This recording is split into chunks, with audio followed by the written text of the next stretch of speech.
ponçage après la deuxième couche d'enduit. Ça a été fait partout du mieux qu'on pouvait. Comme d'habitude, on va passer du coup à la couche d'impression.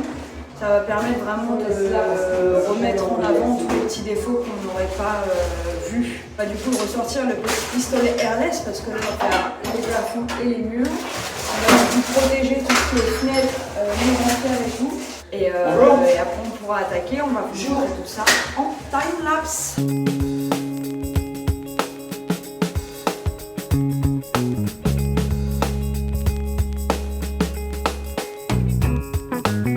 Dernier truc trop cool ici, du coup pareil, la mise en place pour la chape désolidarisée, polyane, bande de désolidarisation, En périphérique. bande périphérique, c'est tout.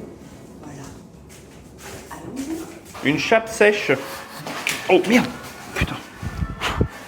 Une chape sèche. Donc là, il y a Indy et maman qui sont en train de commencer à mettre, on va dire, des plots de niveau tout le long là. Maman, elle fait pareil de l'autre côté. Et ensuite, quand ça, ce sera fait, quand les deux sont de niveau, tac, ça va tirer d'un bout à l'autre. Et voilà. Donc, chape sèche, nous, on avait vu que le mélange, c'était 1 pour 7. Et le principe, c'est, je crois, qu'il faut que, voilà, que ça se tienne un minimum. Et voilà. Donc là, dalle, enfin, chape désolidarisée parce qu'on a mis un polyane. Donc, on a fait 5 cm d'épaisseur. Et c'est parti pour le time-lapse. Ciao!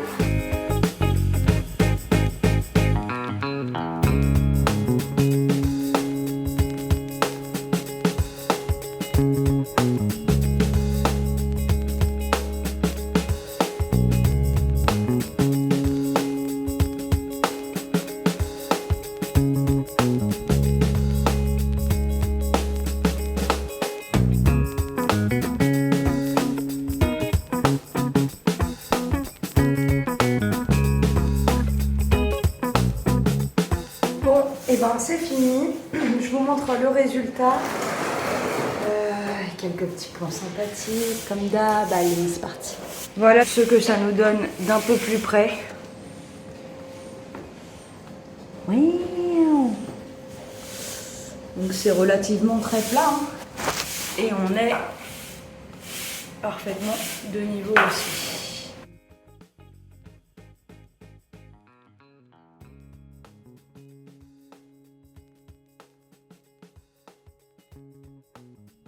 On est divisé en deux équipes, on continue à s'occuper de la chambre de Philippe et Carole. Donc on a la team Thomas et Philou qui s'occupent de faire l'étanchéité sous carrelage. Et je vais vous montrer ça pour eux. Parce que nous, de notre côté, avec Kroll, on s'occupe du mur de leur chambre qu'on laisse apparent du coup en pierre. Donc Carole avait commencé à faire l'enduit du mur. Là, on s'occupe du coup de nettoyer les pierres et on enchaîne avec la suite du mur à enduire. Mais ça, vous l'avez déjà vu pas mal de fois. Donc on va plutôt vous laisser avec les garçons. Let's go!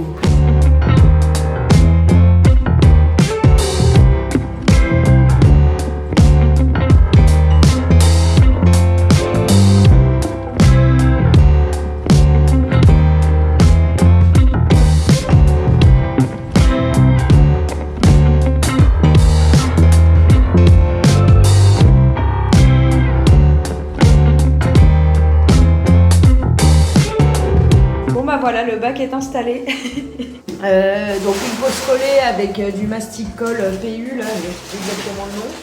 On est bien de niveau partout. On a fait un test d'écoulement, ça va nickel.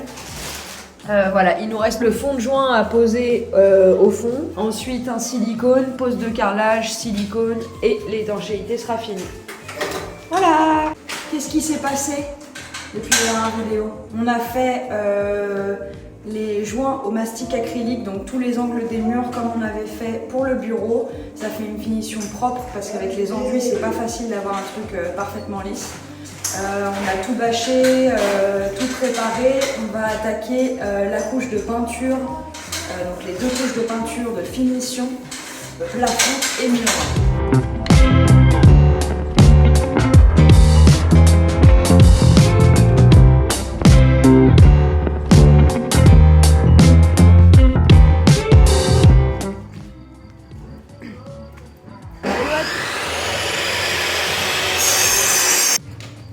Hello à tous, ça y est, on a commencé les préparatifs pour le mariage, donc la déco, plein de trucs DIY évidemment, et également, puisque nous sommes de grands adeptes de jeux, nous allons réaliser, on va réaliser, hein, parce que bon, ça va, on va réaliser du coup plein de petits jeux faits main, qui nous plaisent, tout ça.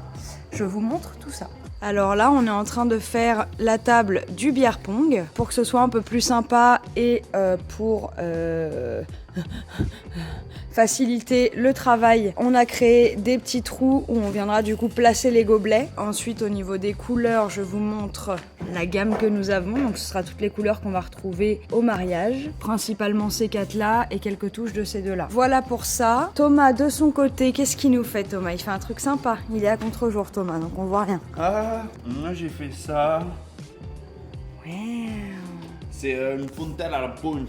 Voilà, grossièrement, on aura un espèce de tuyau comme ça qui revient en U, qui viendra du coup ici, tac. Et ce sera une fontaine continue de punch. Ici, à l'intérieur, on aura ces bassines-là qui seront évidemment remplies de punch et non pas d'eau. Ça viendra à l'aide d'une pompe pomper dans le réservoir qui est ici, remonter dans le tuyau, tomber ici. Comme ça, tu peux venir mettre ton verre, te remplir ton verre de punch.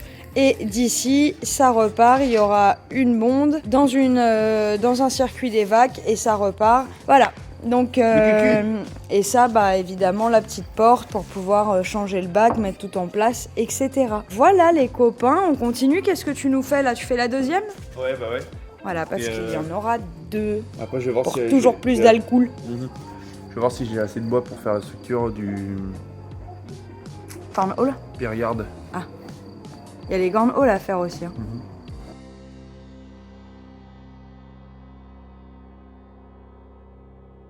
Là, ce qu'on va faire, c'est qu'on va couper à 85 cm. L'autre aussi, on va faire une structure en bois rectangulaire avec les pieds qui vont bien et tout machin. Et ensuite, on viendra fabriquer un petit peu les rebords, etc. On mettra la feutrine. Bref, on vous montre ça pour l'instant. Pour l'instant, je coupe du bois. Fait que tu me la tiennes, amour. J'ai perdu un liquide. Attends, je mets pause et je relance. Là, je fais la structure avec des bastins, il nous en restait. Voilà, je le coupe. Il y a deux bouts de 2 mètres qui font les côtés. Ensuite, il y a 85 cm ou un peu moins même sur les bouts. Ensuite, on viendra foutre les pieds, mettre la table, visser, etc. Et après, on vous expliquera, hein, vous inquiétez pas.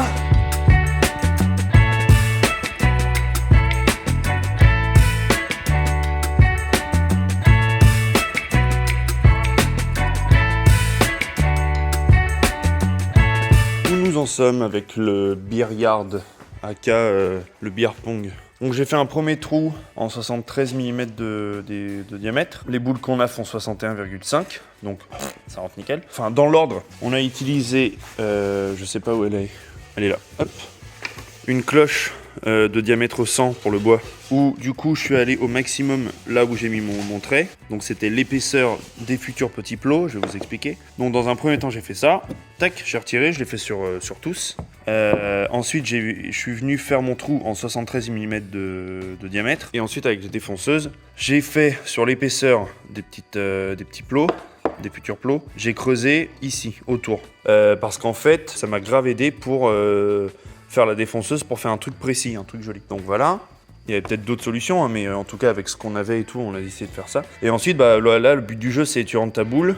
Dès que la boule est rentrée, l'équipe adverse met le petit plot. Là, normalement, il y a une espèce de poignée de porte ou une connerie sur le trou. Et ensuite, bah, avec le truc qui va être ici, ça va gêner pour les autres billes, etc. Enfin, on vous montrera plus précisément. Mais voilà, donc du coup, hop, tac, pour tous. Donc là, on va retirer ça. On va mettre un gros coup de clean sur la table, il faut que vraiment il y ait zéro poussière. Et on va venir mettre le tissu. Donc on n'a pas pris de la feutrine qu'on met d'habitude. On a pris un autre tissu qu'on avait sur un autre billard qu'on avait il y a longtemps. Donc on s'est dit qu'on allait mettre le même parce que la couleur nous plaisait, que c'était en rapport avec les thèmes de couleur du mariage.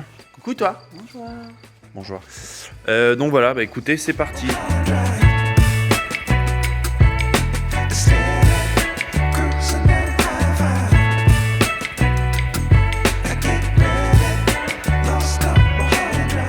encore pas filmé, mais je vous explique. Toujours sur le beer pong ou beer yard.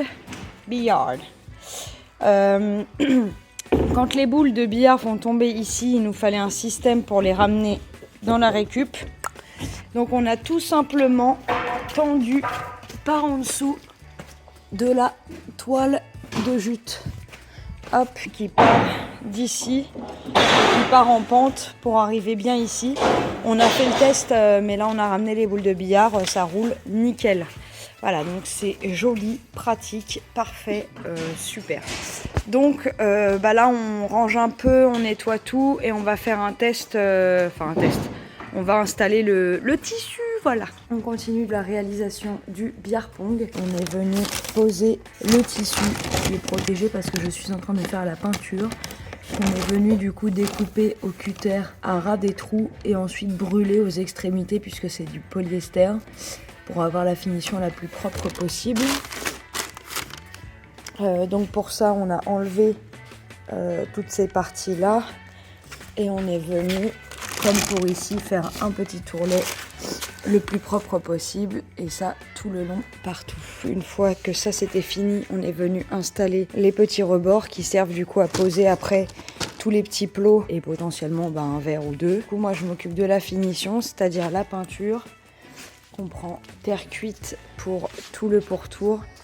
Et je pense aussi que je vais peindre tous les pieds, etc. On va juste laisser ça en bois. Voilà. Regardez où c'est que je me trouve. Dans une salle de bain carrelée. Waouh. Ouais. On a la super équipe de carreleurs. Déjà sur le chantier, qui ont commencé pendant que Thomas et moi on était en voyage à Paris. Il y a de ça 6 mois. Ça avance tranquillement. Un carreau par mois, on est pas mal. Voilà, donc je vais vous mettre tout ça en timelapse. Il continue d'avancer vers la fin des temps.